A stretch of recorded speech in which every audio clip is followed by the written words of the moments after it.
Assalamualaikum warahmatullahi wabarakatuh. Selamat sejahtera. Hari ni kita sembang pula pasal cuka apple. Run intro dulu.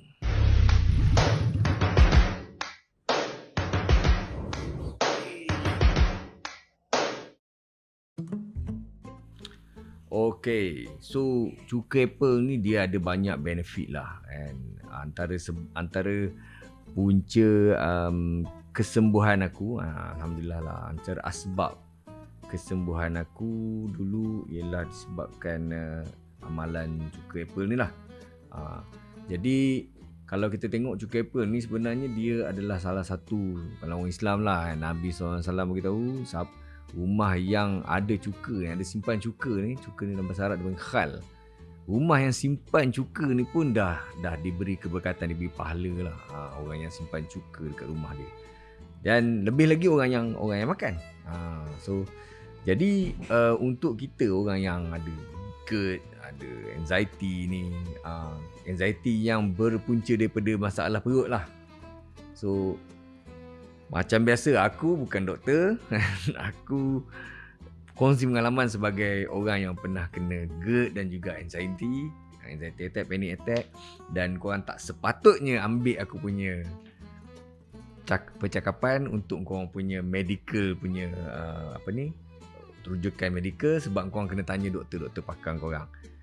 Tapi aku kongsi apa aku dah lalu, mungkin apa yang aku kongsi ni berguna untuk korang. Okay, jadi so malam ni kita nak sembang pasal macam mana cara guna cuka apple. Ramai yang tanya aku, Abang Najim bro, macam mana kau guna cuka apple ni? Sebab orang nak guna juga kan, nak cuba. Okay, jadi cara dia sebenarnya sangat simple lah. Sangat simple. Pertama sekali, aku nak tunjuk dekat orang brand yang aku pakai. Aku bukan nak promote brand tau sebenarnya. Korang kena faham kenapa. Kadang-kadang aku tunjuk satu brand ni, bukan sebab aku nak suruh korang pakai brand tu. Bukan aku dibayar oleh brand tu pun. Aku pernah buat satu video aku tag company tu, nak suruh dia bayar aku lah. Tapi sampai ke sudah dia tak bayar pun aku. Jadi ini dia brand yang aku pakai, Bragg apple cider vinegar. Jenama Bragg ni lah. Ada banyak brand lain, korang boleh pakai apa-apa pun brand. Tapi banyak kali banyak antara korang yang mesej aku tanya pasal cuka apple ni, korang tanya aku brand yang korang pakai kan. Aku tak pernah pakai brand korang pakai, jadi aku tak tahu sejauh mana efektifnya. Ada orang pakai yang ada madu lah, campur dengan madu lah, campur dengan buah tin lah, buah zaitun lah. Aku tak tahu benda tu. Sebab aku tak pakai yang tu. Aku pakai ni, Bragg ni, jenama Bragg ni kan. Nama Bragg ni memang memang macam ni rupa dia lah. Ada jual dekat banyak lah, dekat Watson, farmasi-farmasi besar ada jual. Kalau kau pergi Watson online pun ada jual Bragg ni. Aku bukan nak promote Watson Kalau Watson nak sponsor aku, hello Okay. So dia punya rupa memang ngeri sikit je kan kau. Ni sama. Okay. Dan dia memang berkeladak, nampak? Berkeladak macam ni. Dia kalau dia duduk diam dia jernih. Kalau dia duduk diam dia jernih. Okay, mana belah belakang. Okay. Kalau dia duduk diam dia jernih je. Ini kalau aku dah goncang, dia berkeladak lah. Okay, apakah dia keladak tu? Keladak tu dia panggil dia mother, ibu cuka. Tengok dekat botol dia tulis wheat mother ni kan. Ni dia tulis wheat mother. So ada banyak brand yang ada wheat mother juga. Wheat mother ni yang bagus, ibu cuka. So brand Bragg ni dia ada ibu cuka. Jadi kalau kau biar lama dia jadi macam kulat atau macam berlapis. So itu tak apalah, itu okey tu. Dan ibu cuka yang ada ibu cuka ni dia ada benefit dia sendiri, kau baca sendirilah kan apa dia punya benefit dia. Tapi cara nak menggunakan dia, okay, ini objektif kita ialah cara nak tahu macam mana cara nak guna dia. So aku pakai di 3 tempat. Sehari aku pakai dekat 3 tempat. Okay. Pertama sekali bangun pagi pukul 6 pagi sebelum aku keluar jogging, aku akan makan dulu. Okay, aku akan makan dulu. Kemudian kedua ialah pukul 6 petang. 6 pagi, 6 petang. Dua ni memang aku wajib ambil lah. 6 pagi dan 6 petang. 6 pagi tu sebelum aku keluar jogging, kan?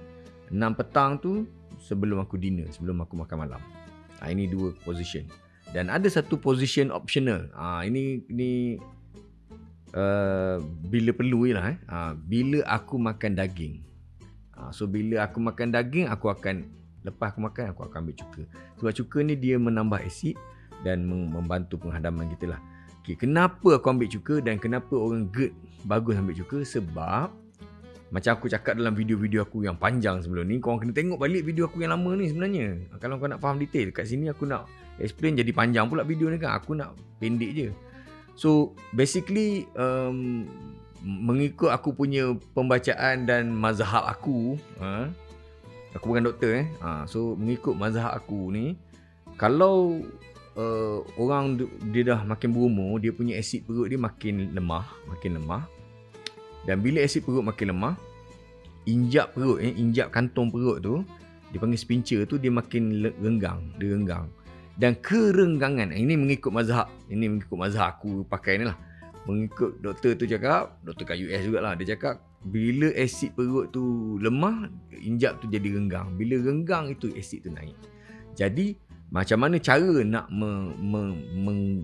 mengkemaskan balik injap sphincter perut kita ni, esophagus punya sphincter ni, injap dia ni, ialah dengan cara menstabilkan balik pH asid dalam perut, iaitu dengan tambah asid dia. Bila tambah asid, injap tu akan makin kemas. Allah Ta'ala cipta ni memang best. Bila asid power dia makin kuat. Makin kuat asid perut, makin dia kemas injap tu. Tapi bila dah makin lemah, dia makin longgar. Menyebabkan bila kita makan lambat hadam dan sebagainya, bloating, kembung. Itulah sebabnya jadi macam-macam penyakit lah, dan akhirnya menyebabkan kau sewil lah. Okay. So sebab itu aku makan cuka. Sebab aku nak tambah asid dalam perut aku. Bila aku tambah asid dalam perut aku, asid tu akan mengkemaskan aku punya injap, dan aku tak ada reflux dah. Aku tak kena reflux dah. Itu objektif dia. Bila reflux, asid tak naik dah, tak adalah anxiety. Selesailah punca anxiety tu. Dan amalan makan cuka ni sangat-sangat bertentangan dengan ubat yang doktor bagi sebab kau kena gastrik. Jadi sekali lagi aku cakap, aku bukan doktor. Baik kau dengar cakap doktor kau, tapi sekiranya kau nak guna teknik aku ni, ketahuilah bahawasanya ubat beta blocker yang nama dia apa ni, Lorepazam, benda tak apa nama ubat tu kan, yang ubat pil lah. Ubat-ubat ni semua untuk macam Gaviscon apa semua tu, itu dia akan melemahkan asid perut. Dan doktor bagi benda tu untuk mengelakkan kau punya esophagus meradang. Betul dah ubat doktor tu, tapi doktor tu dia nak merawat simptom kau. Kau cakap kau sakit kan, sakit pedih kat sini, doktor bagilah ubat pedih kat sini. Tu cara dia, doktor slowkan asid dalam perut kau, menyebabkan kau dah tak sakit, tapi mengakibatkan punca masalah kau sebenarnya ialah injak tak kemas tu tak selesai mengikut mazhab akulah. Jadi engkau makan engkau makan cuka ni, jangan, engkau tak boleh lah. Basically tak boleh makan ubat tu lah, sebab dia akan cancel each other, dia akan lawan each other. Berapa banyak, selalu orang tanya aku, berapa banyak bang kau makan? Aku biasa ambil dalam sudu ubat tau, sudu minum ubat tu. Macam mana aku nak guna contoh? Okey lah, senang cakap macam ni lah. Ni penutup botol ni kan, penutup botol dia ni, engkau ambil 5 penutup. 5 penutup. Itu cara paling senang. 5 penutup tu kau tuang dekat dalam gelas dan campur dengan air sejuk. Sedap lah sikit nak minum dia. Okay. So campur air sejuk, 5 penutup tadi, minum pagi dan petang. Kalau boleh macam aku minum pagi. Aku minum pagi kan pukul 6 pagi. Lepas tu aku keluar jogging pukul 6 ataupun aku minum pukul 6.30. Lepas tu aku jogging pukul 7. Pukul 7.30, pukul 8 tu aku dah balik rumah, aku dah makan. Aku dah makan breakfast. Jadi jangan gap jauh sangat. Jangan gap jauh sangat antara kau makan ubat, antara kau makan cuka tu dengan makanan lah. Jangan biar berlapar lama sangat. Sama juga macam aku dinner. Aku dah minum, setengah jam selepas tu aku akan dinner. Dan kalau aku makan daging, aku pergi kenduri ke apa kan, aku akan minum cuka selepas aku makan daging tu lah. Lepas habis makan, aku akan minum cuka apple untuk bantu penghadaman. Jadi ini dah ada rutin dia, macam mana nak makan dan berapa lama nak amalkan ni, terpulanglah pada kau.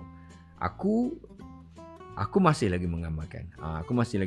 Cumanya sekarang ni aku makan bila aku rasa perlu je. Bila aku rasa perlu. Kadang-kadang dia sampai satu peringkat badan kau dia macam bagi tahu dah apa benda dia tak cukup. Dengan memberi perasaan macam nak minum cuka lah. Nak makan pisang lah. Bila nak makan pisang tu mungkin potasium kau low. Kau pun makan pisang. Jadi bila kau tengok nak makan cuka, entah adalah apa dia rasa kan. Jadi aku makanlah cuka aku bila perlu. Tapi kalau makan daging memang aku minum cuka lah. Ataupun bila aku rasa macam aku macam ada pedih, macam tak selesa perut. Aku rasa macam ada asid tembak balik ke, kadang-kadang kena balik reflux ke kan. Ataupun rasa tak selesa, ataupun aku makan benda yang aku rasa macam basi ke, aku tak tahulah apa saja benda yang pelik yang menyebabkan perut aku tak selesa, aku akan selesaikan dengan cuka. Makan cuka. Itu cara aku lah. Jadi terpulang macam mana kau nak ikut, kau nak follow. Dan antara benefit dia, ni antara benefit dia, dia boleh kontrol darah, dia boleh membantu. Bukan dia ubat, dia bukan ubat, dia membantu darah tinggi drop. Ini proven, aku sendiri mengalaminya bila aku amalkan cuka apple ni, memang drop aku punya blood pressure. Kemudian kolesterol, kolesterol aku memang duduk dekat 4 lebih lah, 4 lah. Dan GERD, biasalah kita punya GERD ni kan, pedih belati tu, kembung, selesai. Penghadaman kalau aku rasa macam tak ada ni, ni dia. Dan salah satu benda yang aku rasa dia bagus ialah antioksidan ni lah. Antioksidan ni dia, benda-benda antioksidan ni dia macam mencegah kanser, dia mencegah membantu mencegah kanser, membantu mencegah macam-macam penyakit, dan juga dia memudahkan aku nampak muda. Okay, so itu dia antara penggunaan cuka apple dan macam mana nak gunakan dia, macam mana the best way nak makan. Aku dah ajar dalam video ni. So harap korang cubalah.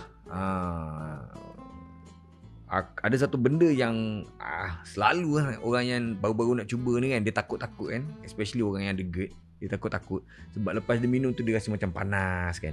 Memanglah dia rasa macam tu. Memanglah cuka ni dia pedih.